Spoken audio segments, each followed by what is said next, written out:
order to find out the truth surrounding a particular crime. So the question now is, in the Philippine National Police, what are the requirements in order for you to become a police investigator? So, ang tanong ngayon is, aside from the requirements, sino nga ba si police investigator? So, according to the Philippine National Police Operational Manual, a police investigator refers to a PNP uniformed personnel, both police commission officer and police non-commissioned officer. Sir, sino ba si police commission officer? Sino ba si police non-commissioned officer? So yung sinasabi nating PNCO or police non-commissioned officer, ito yung members ng PNP who have the ranks of, or rather from PO1 until SPO4. Samantalang yung police commission officer are the members of the PNP who have the rank from police inspector until police director. Or simply speaking, para mas madali ma-determine, kasi you have to know na iba na yung rank classification in which the PNP follows. Kasi yung rank classification nila ngayon is more like military. Yung kanyang nomenclature. So, in order for you to easily determine which is which, a police non-commissioned officer, yung kanyang rango or yung kanyang patch or yung kanyang tinatawag na rank insignia is nandito. Nandito. Samantalang yung mga police commissioned officers, yung mga rank insignias nila is nandito. Or yung mga official. So yun.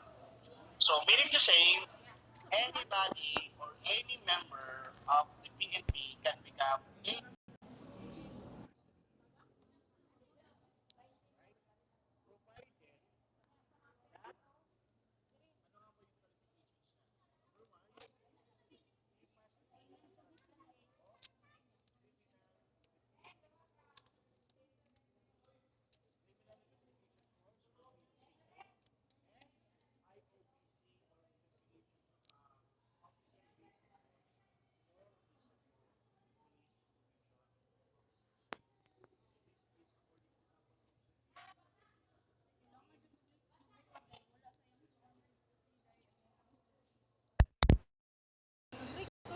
detective. Sino nga ba si police detective? So police detective refers to PNP uniform personnel in which he or she was previously certified as a police investigator and he has completed 18 units of master's degree. And also, he has completed yung tinatawag na police detective course. Tapos, another na requirement niya to become a police detective is dapat meron na siyang mga experiences relating to investigation of cases. Tapos, dapat nakapag-appear na din siya sa court. Okay? Nakapag-appear na din siya sa court regarding sa pag-file at saka sa pag-prosecute ng certain na case. So, that's the big difference between a police investigator and a police detective. Then, we also have case manager. Ano nga ba ang trabaho ng case manager? So, case manager refers to a PCO or Police Commission Officer in which he or she was previously certified as a police investigator and dapat complete or completed na yung kanyang master's degree. Hindi pwede na nakapag-earn na siya ng units. Yung kay police detective, pwede pa na meron siyang 18 units. Pero sa kay case manager, dapat completed na or tapos na yung kanyang pinatawag na master's degree. And then also, another qualification or requirement is that dapat natapos na niya yung tinatawag na IOMAC or Investigation Officers Management course. So again, this is according to NAPOLCOM Circular number 2013-002. So ano nga ba ang trabaho ni criminal investigator? So ito yung pinag-uusapan natin. So these are the different roles. These are the different functions of a criminal investigator. Now, you have to know that as a criminal investigator, hindi po sinasabi ng motu proprio. Or meaning kasi on your own. Na kapag gusto mo lang mag-conduct ng criminal investigation is automatically magkakandak ka ng criminal investigation. There are certain rules that are being followed before you are given the go signal to conduct a criminal investigation. But nevertheless, the first role of the criminal investigator is obviously to determine whether a crime has been committed. Why do you think so, Mr. Kabutan?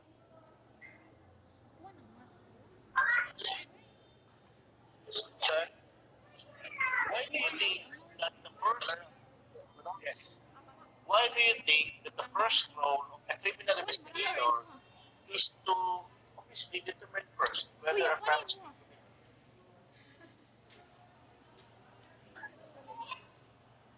Yes, sir. Kanang native sa investigator nga mo determine una sa before sila mo investigate og kanang investigation, sir, kay kanang ilang pang kanang ato ka lang sa kalugar, sir, nga murag mo contact sila investigate, sir, ba kung kanang pagtawanan siya bay na kanang commit anang kanang crime nga kanang mga tanak kas mga tao kasi gater kag mga evidence dito tanak nga kasi neta po dili kay diretso ra kay investigate sa mga tao dili makuha sir ba.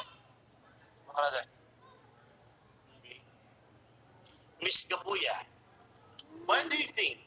Yes, sir. Yes, right? Well, I believe, sir, as a criminal investigator, you should determine first whether the crime has been committed. Kay it's very important, manggod, sir, as a criminal investigator, nga makabaludod ka kung ang crime due na commit ana nga day or whether paid akanas ana nga day kay unsaon nimo pag-determine if naati siya victim o na po siya offender. If wala ka ba nga naitabo rin yung crime or nagsabi-sabi rin or istorya rin sa lain, sir. So it's very important to identify, to learn na naitabo gid na siya. Thank you. Miss Perez, what do you think? Yes, sir. But am I audible, sir? Yes, sir. Okay, so I believe that it is necessary for us to determine whether a crime has been committed, because if there is no crime that has not been committed, if wala crime, therefore there's no need for you to investigate such things. Like you're not wasting your time anymore if there is no crime. So it is really first important for the criminal investigator to understand and determine if there is a crime for him to follow the next steps, so that he cannot waste his time para magamit na niya sa iba pang kaso, sir, na nag-need sa kanyang presence. Precisely. That's the reason why. Diba? You have to know that before you conduct a criminal investigation, normally, a complaint must be filed. May reklamo muna. Right? Now, when that happens, when you receive a complaint or when you receive an order as an investigator, so the very first thing that you need to know is to determine first whether a crime has been committed.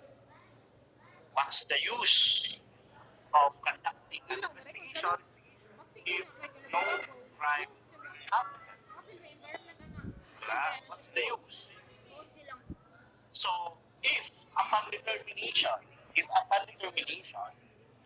you were able to conclude that a certain crime has been committed, there is a need for an investigation, then comes yung tinatawag natin na element spotting. I don't know whether I have mentioned this concept to you, during our previous discussion. What is this element spotting? Ano ang purpose ng element spotting? How important is element spotting? You have to know that crimes have these so-called elements. Right? For it to be considered the crime of rape, it needs to have certain elements. Kung dati sa revised penal code, for it to be considered a crime of rape, there must be the penetration of the male reproductive organ or male organ to the female organ. There must be a penetration. So that's the element. If there is no penetration, then accordingly, it cannot be considered a crime of rape.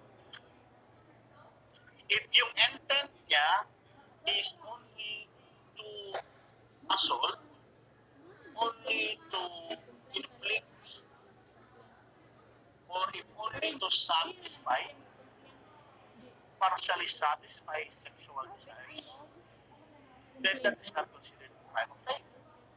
It could fall under the acts of lasciviousness, or it could fall under sexual assault, or it could fall under violation of RA 9262 or the Bausi Law if you have carnal knowledge. Diba? Boyfriends, girlfriends. It does not necessarily follow that you need to be married in order for you to violate yung tinatawag na Bausi Law. So what I am trying to say is, after you determine that the crime has been committed, what happens next is element spotting. You have to know or you determine kung ano yung krimen na nangyari. Is it murder? Is it homicide? In that manner, you are already guided kung ano yung strategy, ano yung tactics na gagawin mo or i-apply mo in the conduct of your criminal investigation. Of course, kasama na din dyan kung ano yung mga pieces of evidence na hahanapin mo. Can you follow? That's why it is extremely important yung first role ng criminal investigation.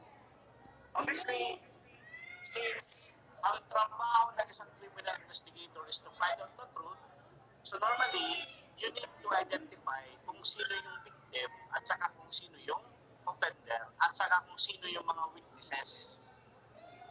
Kung sino yung mga witnesses or yung mga tao na pwede makapagbigay sa'yo ng relevant information.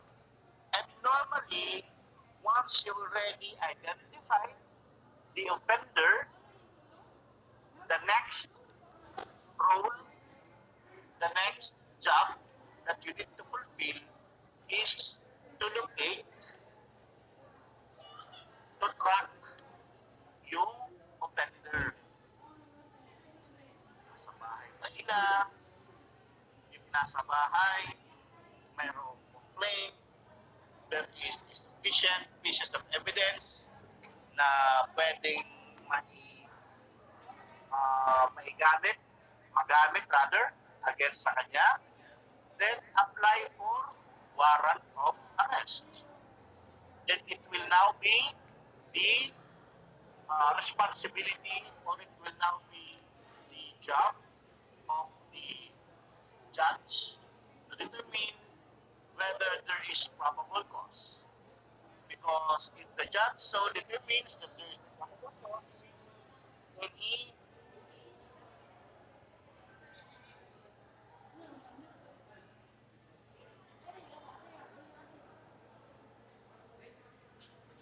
or she will now issue a warrant of arrest.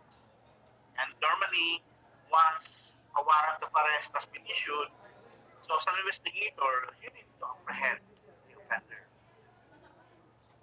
The purpose of which is so that this particular person may be able to answer for the commission of his or her offense. Then, second, or rather next role, next job of a criminal investigator is to present or to look for evidence and to present evidence in the formal proceedings in order to uh, ascertain the guilt of the offender. And then lastly,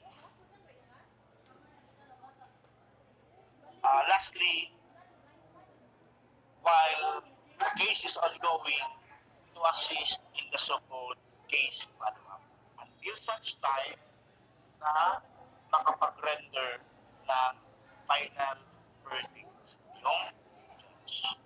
Pero normally kasi sa Philippine National Police, they consider it as case closed once nakapag-file na sila ng kaso.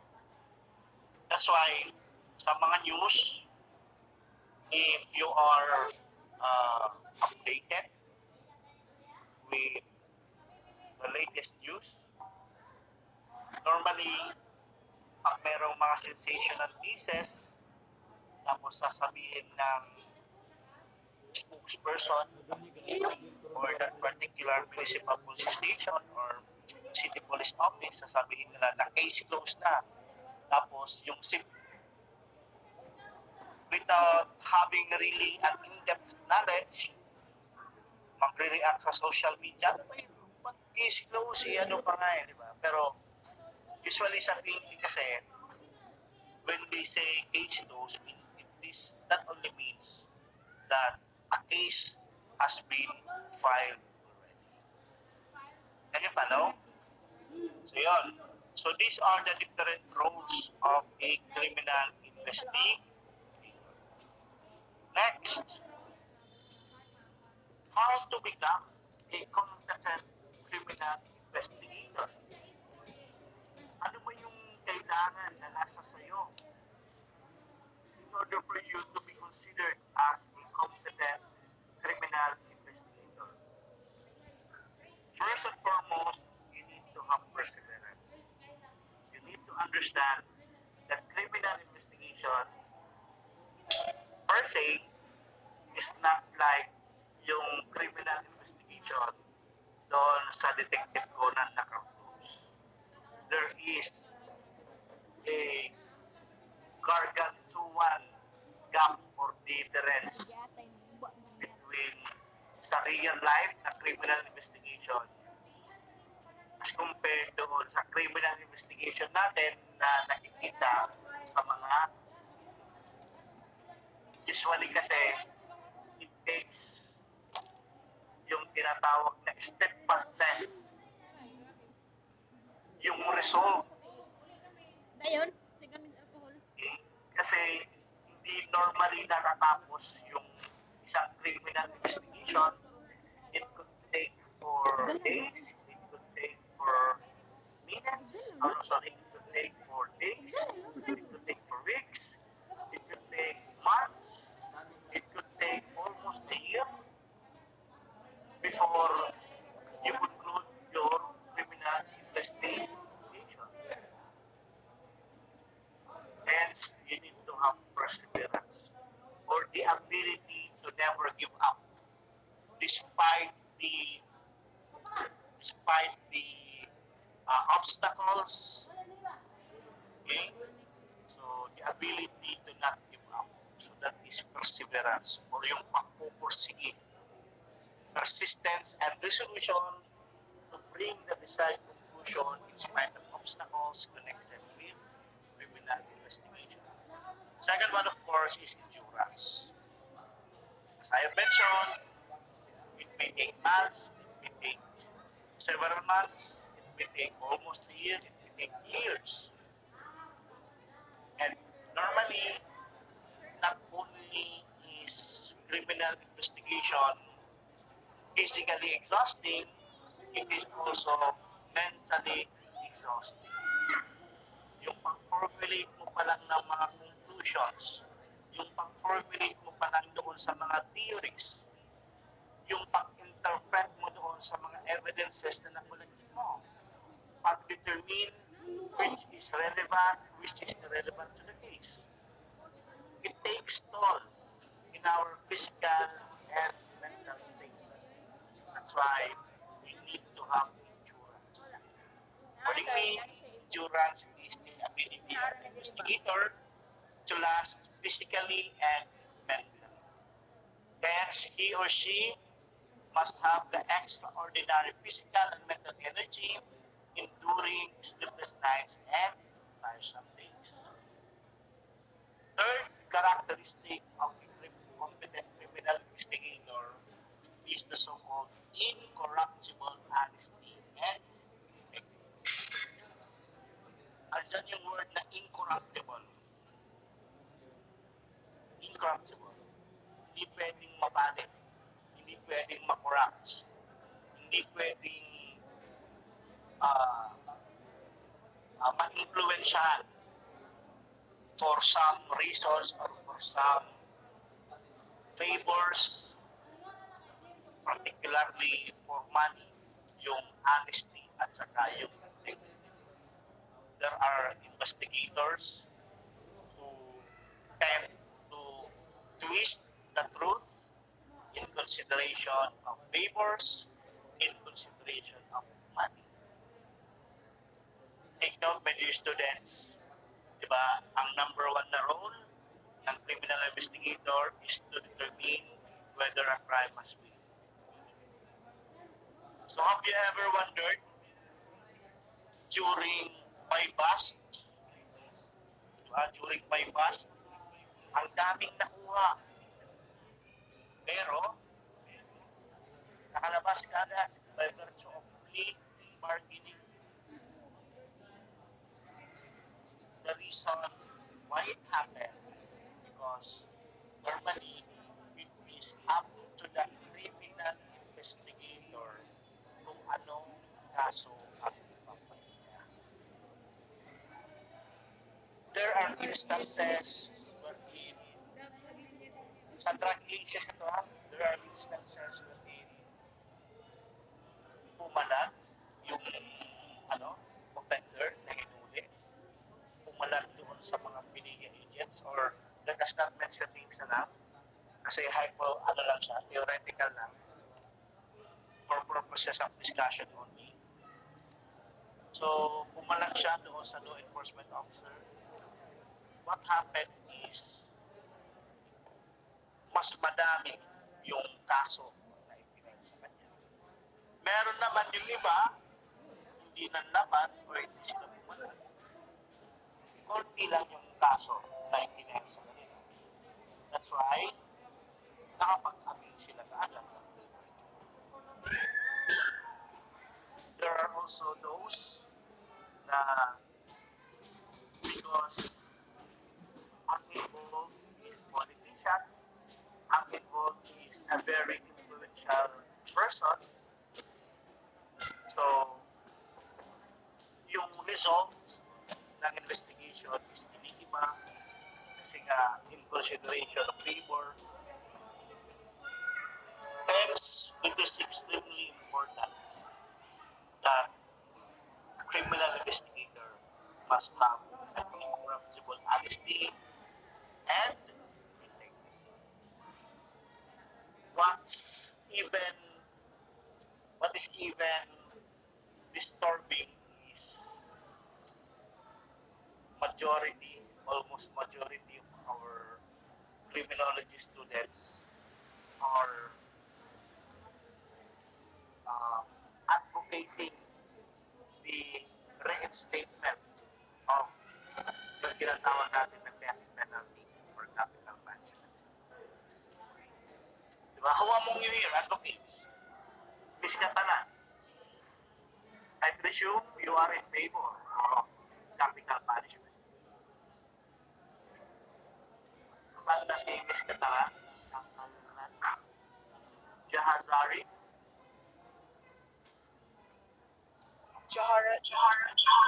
Ay, sorry. Jaharazi. Jaharani.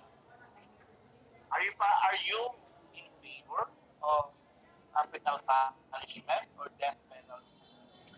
Sir, for personally, sir, I'm not in favor of capital, ito to, Capital. capital punishment because everyone everyone has the right to live and everyone deserves a second chance. And yeah, everybody people change. And of course, as a being an if of course offenders also have the chance and to reflect on their own that they can change themselves for a better version of themselves. Yeah, everybody has the right to live, and I'm not in favor, sir. That's all. Who among you here is in favor for the reimposition, not reinstatement pala, reimposition In favor ka, Maria? of capital punishment? Sige lang. Who among you here is in favor, sir? Yes, in favor. You see, Mr. Pilipinas. Oh, no. Favor, in favor. In favor, actually, of the reimposition of capital punishment.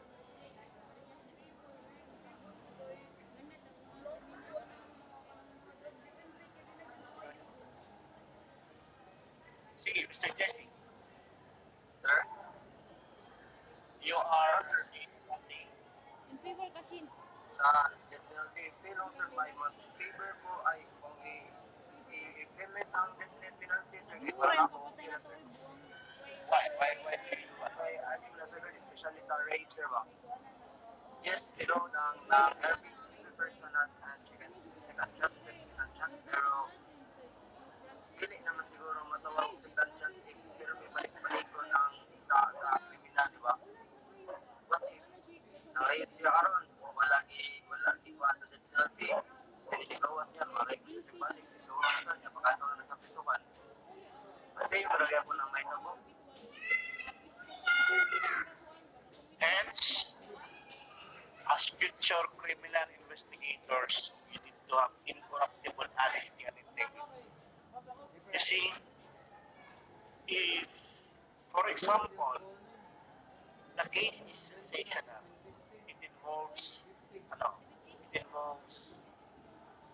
important personalities, and then yung victim is,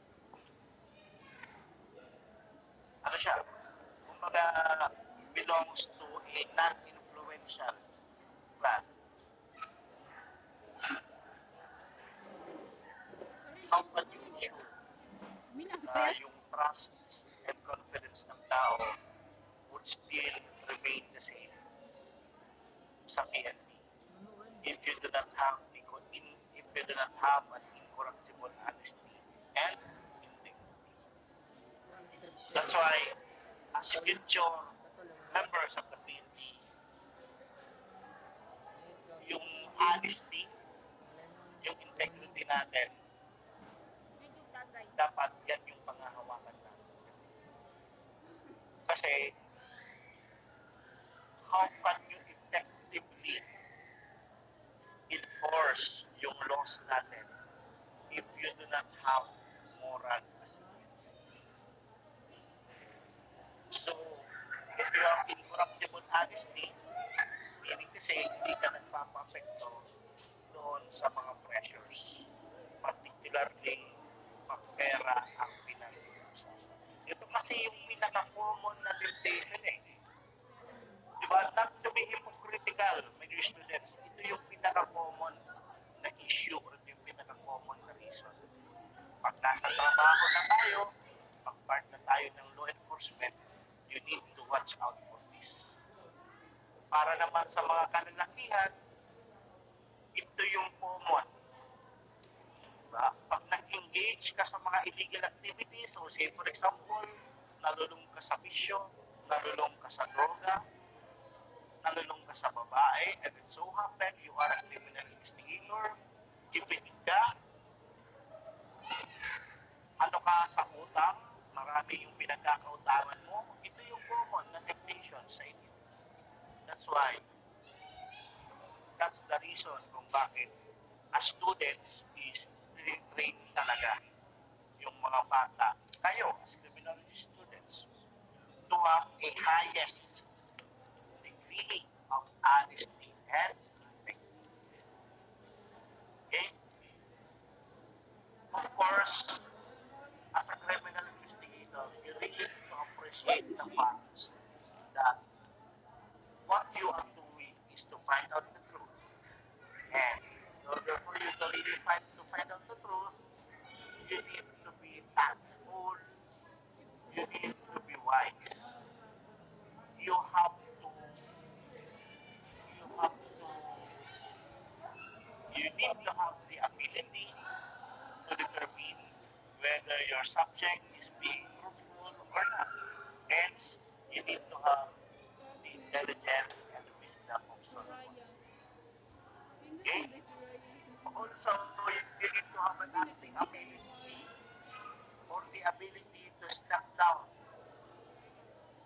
doon sa level ng case or doon sa offender na subject ng criminal investigation.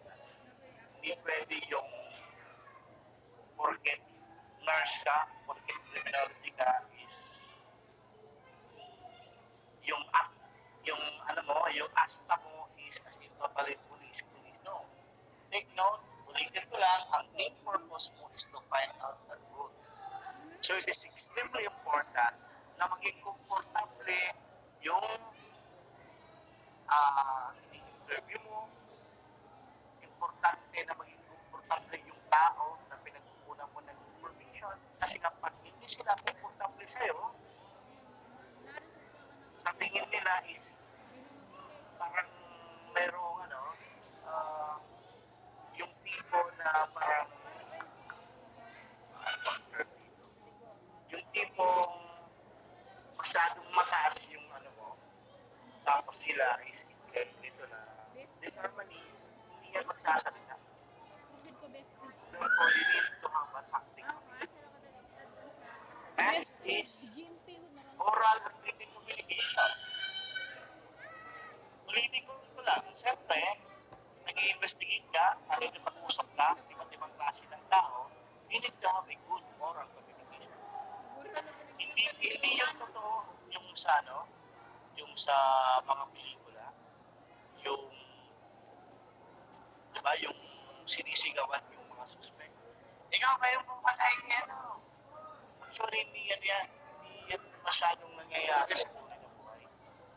Kasi when you are conducting interview or intervention, you need to be tactful. Kailangan may strategy ka na sinusunod. Also, you need to have a good written communication. Nagre-render o gumagawa ka ng mga reports. Diba? Gumagawa ka ng mga reports. So baka mamaya mali-mali yung mga reports na ginagawa mo. Diba? Sabi pa nga nila, yung observation mo is yung aso tumatahol, tapos hindi mo alam, hindi maganda yung written communication mo, eh syempre, sa mga reports na ginagawa natin is commonly in English language yun. Diba?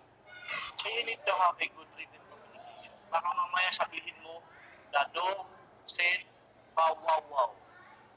Pero ang ibig mong sabihin is, kumbaga, the dog barked. Pero hindi mo alam, ang ano naman na lang is, the dog said, wow, wow, wow. So therefore, the importance of a good written communication. Also, you need to have, or you need to, as students pala, you need to develop yung tinatawag na ODEX. Ano ba yung tinatawag na ODEX? Ito yung sinasabing observation and description. When we speak of observation, we are talking about the ability to be aware of your environment.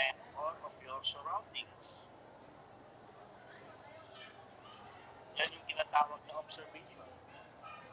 I don't know whether you are doing this. Lahat ba dito is umiinom? Sino yung umiinom dito? Maria, sir. Wala namin. Wala yun, sir.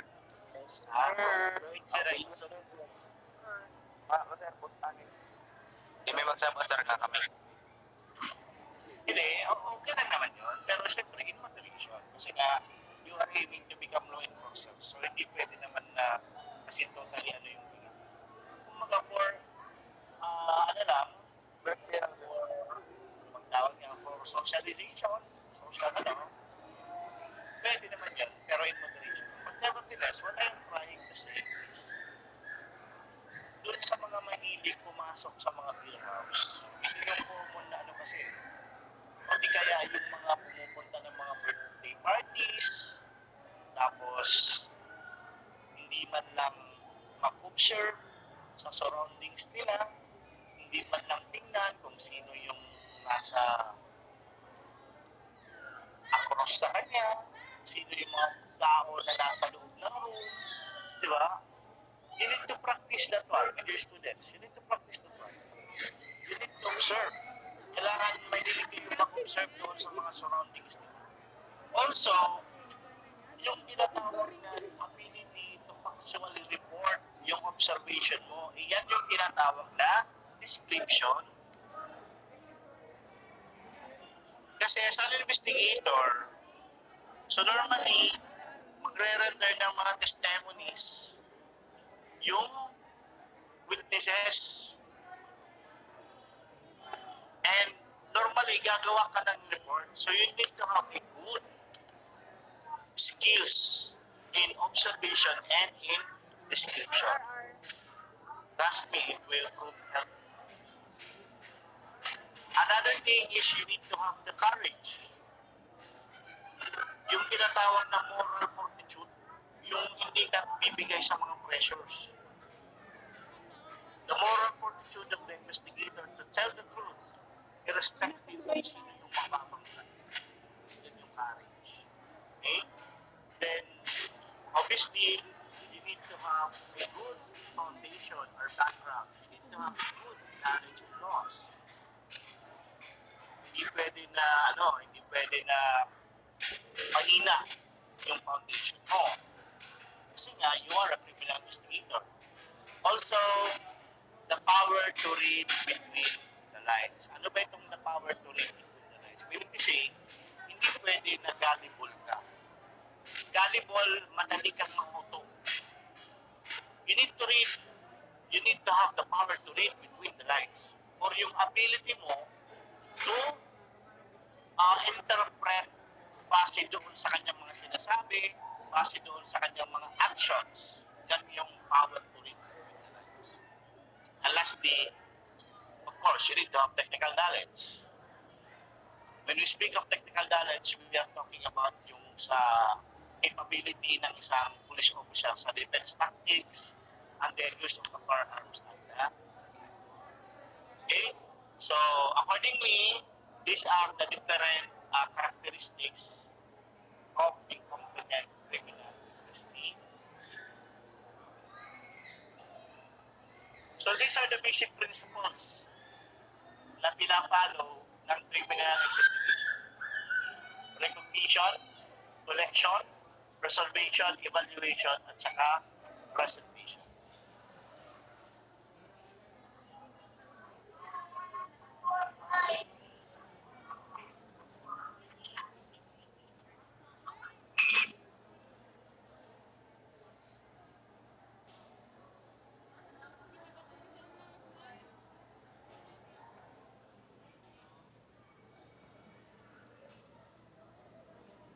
Wala kayang kuan. Okay, we proceed first with recognition. So, sa recognition, what usually happens here, or ano ba itong principle ng recognition? You can say, this involves the efforts of identifying data. What usually happens in recognition is,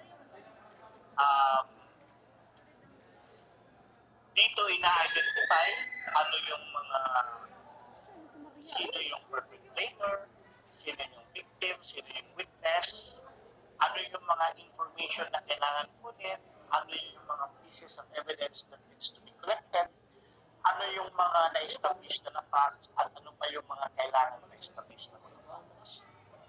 So, ito yung tinatawag na recognition. And also, it is otherwise known as the identification stage of investigation. And then normally what happens next is Tayo sa baba the process of collection or the process of gathering the facts that have been identified or that have been recognized. And take note, my dear students, as I have mentioned to you during our previous discussion, that collection and preservation are interrelated with each other. What do I mean by that? Meaning to say, in the collection, in collecting, in gathering pieces of evidence, you need to apply the basics or fundamental concepts or the gist of the word preservation. Alright? What's the use of collecting important pieces of evidence if you do not preserve the forensic value or the legal integrity of such evidence? Diba? Are you familiar with the fruit of the poisonous tree doctrine? Diba? Sabi ni fruit of the poisonous tree doctrine, an illegally obtained evidence cannot be introduced as an evidence in the court of law. So wala siyang bearing. Hence, in the process of collection, preservation is also simultaneously conducted or simultaneously performed. Alright? Then after, what happens next is the process of evaluation. What is evaluation? Kumbaga sa alahas, ito yung tinatawag na appraisal. Tinitingnan yung worth ng alahas mo. Kapag sinasangla mo yung alahas mo, ina-appraise yan, tinitingnan yung worth ng alahas mo. So, following the consent sa evaluation, tinitingnan din yung worth or probative value ng evidence. Ano ba yung tinasabing probative value? Ito yung malakas ba yung ebidensya mo? Refers to the strength of the evidence or its worth or weight in successfully establishing a proof that a crime has in fact been committed and that the suspect or accused is the one who is responsible for it. And then obviously, last is yung presentation. This is primarily manifested in the information. Right? So these are the basic principles of investigation. Recognition, or the initial or the identification stage, collection, preservation, evaluation, and presentation. Let us proceed with the cardinal points. Ito yung mga pag nagkakanta ka ng investigation, ito yung mga questions na dapat masagot. So para mas mabilis maintindihan o para mas mabilis ma-remember or matandaan natin, take note of the 5 wives, 1 husband. Ano ba yung 5 wives, 1 husband? 5 W's, 1 H. Okay?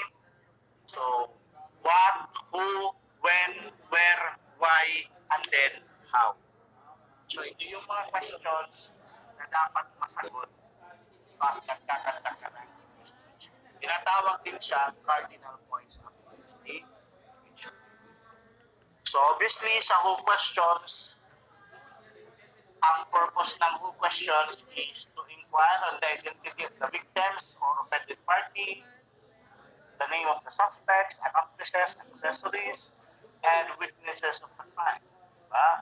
Who reported the crime, who discovered the crime, who saw the crime was perpetrated, who is the victim, who is the offender, who are the companions, associates, or accomplices.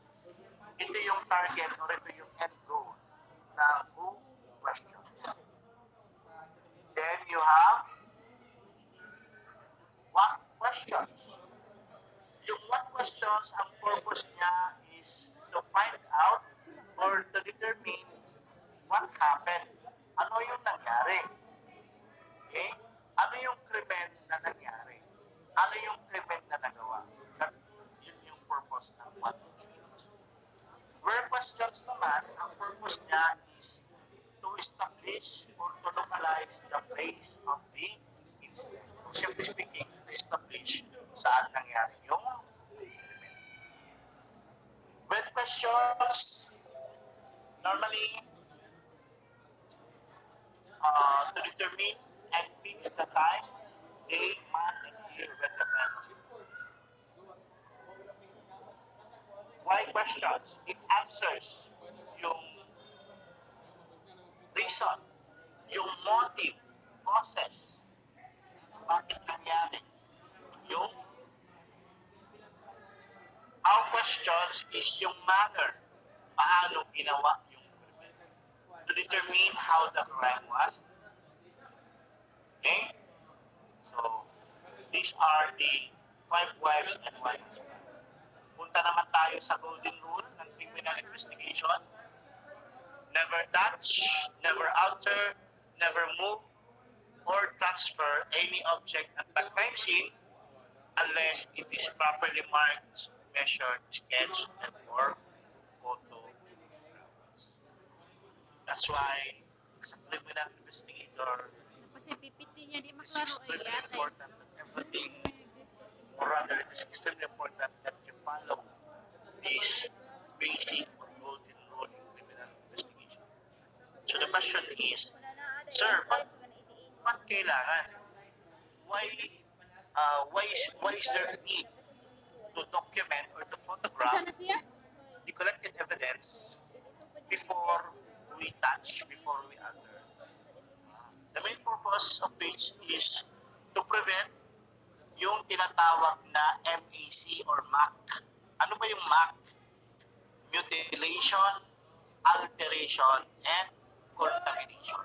Ma-mutilate, masira, alter, o di kaya makontaminate yung evidence. Why? Normally kasi, when responding to a crime scene,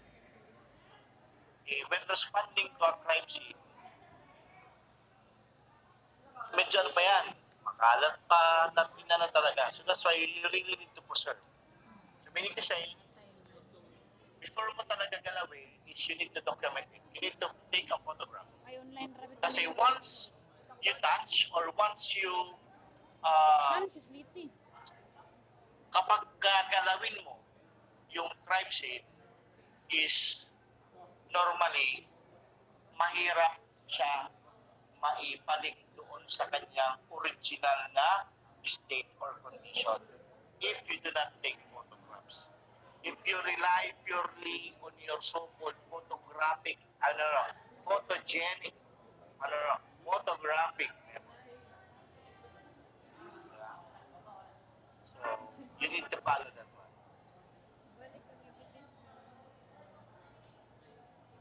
So we proceed now with the tools in criminal investigation. So kung si Panday, yung karpintero is meron siyang martilyo, meron siyang saw, ginagamit niya, meron siyang measuring tape. So si criminal investigator, hindi naman siya tools. Meron siyang mga ginagamit kapag nagkakandak siya ng criminal investigation. Ano-ano yung mga tools na to? Information, interview or interrogation, at saka yung tinatawag na instrumentation. Ano ba to? Punta muna tayo sa information. Ano ba yung information? Information are the knowledge or facts which the investigator had gathered or acquired from persons or documents, and normally, these knowledge or facts are pertinent or relevant siya regarding doon sa krimen na nangyari. That is information. So normally, when you receive an information, there is this so-called informant or meron siyang source. So when it comes to source, we have different classification. We have the regular source, we have the cultivated source, and we have the grapevine source. Regular source, ito yung mga information na nakuha natin from records, from interviews, files from the government or non-government agencies, mga news items. Yan ang tinatawag ng regular source. Cultivated, kasi kasambing yung word na cultivated, itinanim mo. Diba? Sino ba yung mga usual na itinatanim mo kapag criminal investigator ka? Informants or yung mga informers mo. Cultivated sources. So again, there is a considerable difference between an informant and an informer. An informant is someone who furnishes or gives information without consideration for any favor or reward.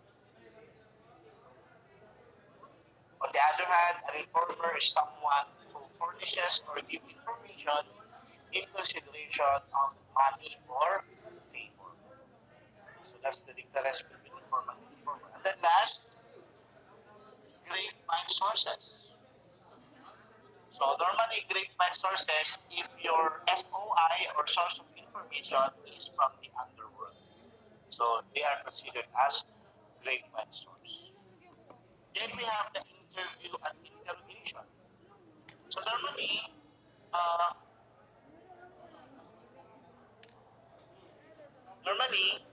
interview and interrogation, they are the same in the manner that the main purpose is to obtain or to gather information.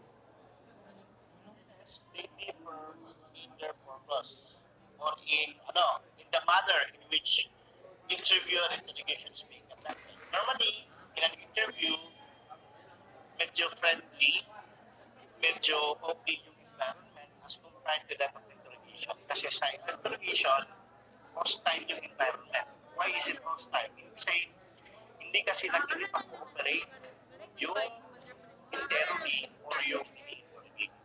Hence, nagiging hostile yung environment.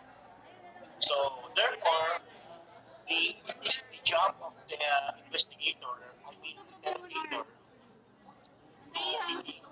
to use tactics to be tactful, to be innovative in his approach when conducting interview.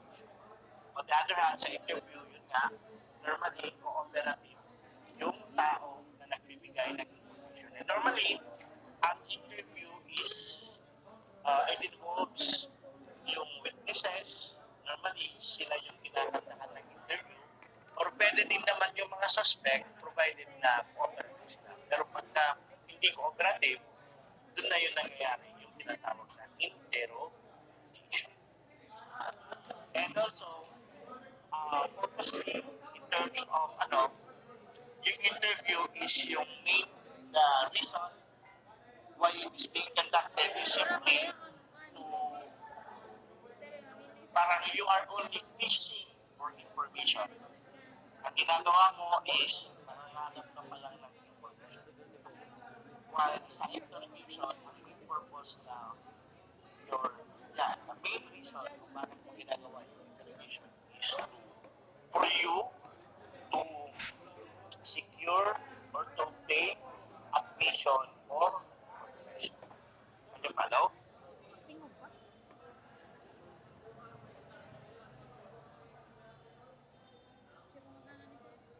Ano ganito mo? Yes, sir. Yes, sir. So ito, sir, ito na nga yung sinasabi ko kanina, yung distinction between interview and interrogation. So according to me, interview is a simple questioning of a person who cooperates with the investigator. Also, it is in the interview wherein witnesses voluntarily give their accounts about the commission of a crime. For the interrogation naman, it is the questioning of somebody closely, often in an aggressive manner. It involves skillful questioning of hostile witnesses and suspects. Interrogation applies to an uncooperative or reluctant witness, and the purpose is to obtain admission or confession. Last ginagamit ng criminal investigator is yung instrumentation. Tingnan na, ang tools ng investigator is what we refer to as 3 I's. Information, interview or interrogation, lastly, instrumentation. Ano ba yung instrumentation? The application or the use of instruments or tools or the use or the application of criminalistics or forensic sciences in criminal investigation. And that's why meron tayong fingerprint examination, firearms identification, QDE, photography, lie detection, forensic chemistry, physics, forensic chemistry, forensic biology. So, the application of scientific principles in criminal investigation. Yan yung instrument. Alright? So, these are the 3 I's or 3 the instruments or tools being used in criminal investigation. Okay? So, clarifications or concerns, questions?